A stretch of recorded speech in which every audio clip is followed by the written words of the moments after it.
Check it out, it's like Skyrim. You can see my bow in the video. I'm cruising around. HD Skyrim video.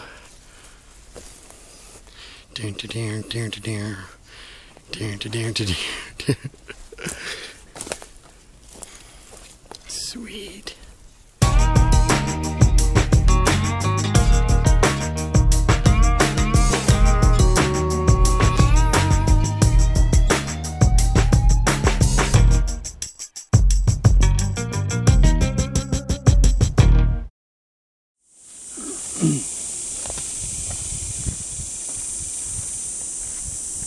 I know some people probably be like, well, why do you come out in the woods all the time? Sit here and whittle on stuff like this for hours and hours and hours. Main reason is because when I come out here I start doing this and I start thinking, you know, over the course of the world, you know, I wonder how many other people sat like here, 30 feet from here, right over there, at some point in time and sat in the woods and made a bow or a trap, you know, just to put food on the table. Can't really go back in time, but if you come out in the woods and you immerse yourself in it, you can kind of pretend you're back in time, you know. Can't really go back in time. Too bad. But anyways, I just like hanging out in the woods. Gets you know, your mind off the work and all that crap that goes on over there. All that stress. This is a great stress reliever. Until you break one, then it's like crap, but you don't really stress on that too much because that means you get to build another one. So this is actually going pretty good. I got one knot so far right here, but that's going to be in the handle, so I shouldn't have to worry about that.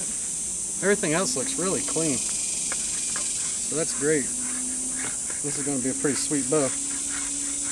I wish I had a bunch of sinew. I could put sinew on the back of this and make a dynamite bow.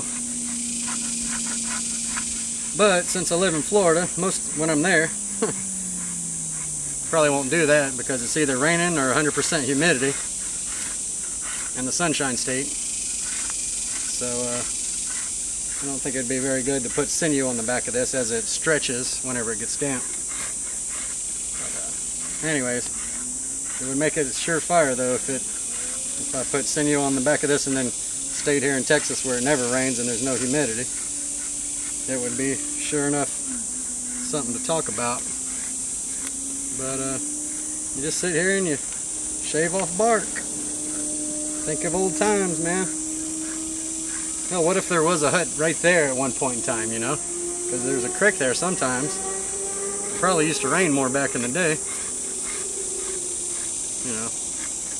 Anyways, I'm just blabbling. Alright.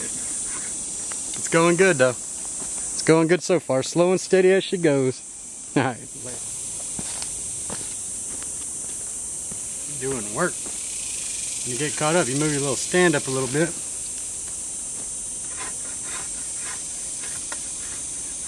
Continue to do work. See, I got the, you got a bevel on this. I got the bevel side like this.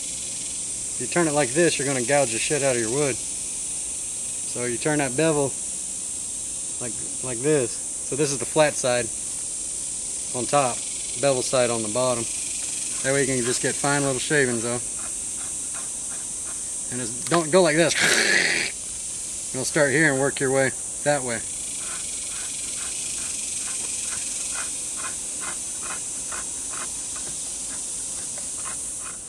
Alright. And again, one more time with the deer bone.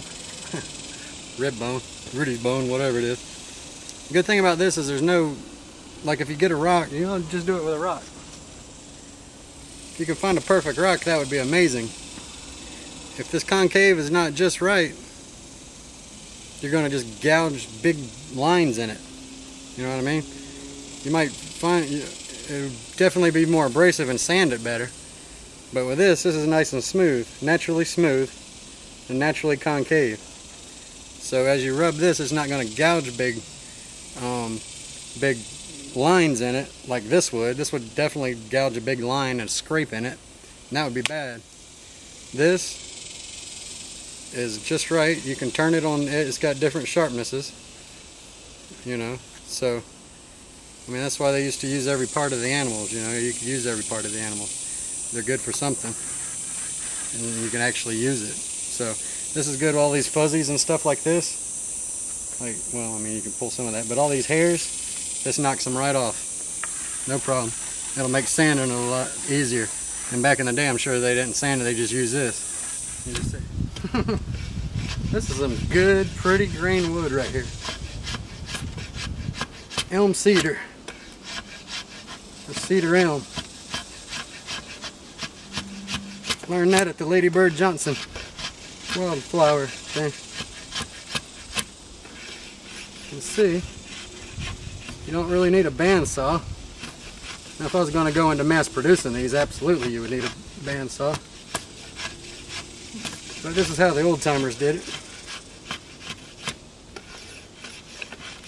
Right down into that line. The cool thing about my little stand here, as you work that way, you can just easily move it. You don't have to retie things a million times. Get right in there and look. I don't know if I'm on it anymore, but just follow your line like that. And then you will have a nice taper. See, I got a little spot right here. But I'm going to have to turn it over to get that. I ain't even going to try to fight that. But it is starting to look like a bow, people. Let's see what we got. Look at that. This thing is good. It's going to be crooked and curvy and awesome. Look at that. It's already got a natural reflex on this side. So, it's going to be sweet. Alright, Phil from the Woods on the 3rd of July, kicking it old school. Spending in the last bit of the days here while I'm on the job in the woods, chilling and loving it. So,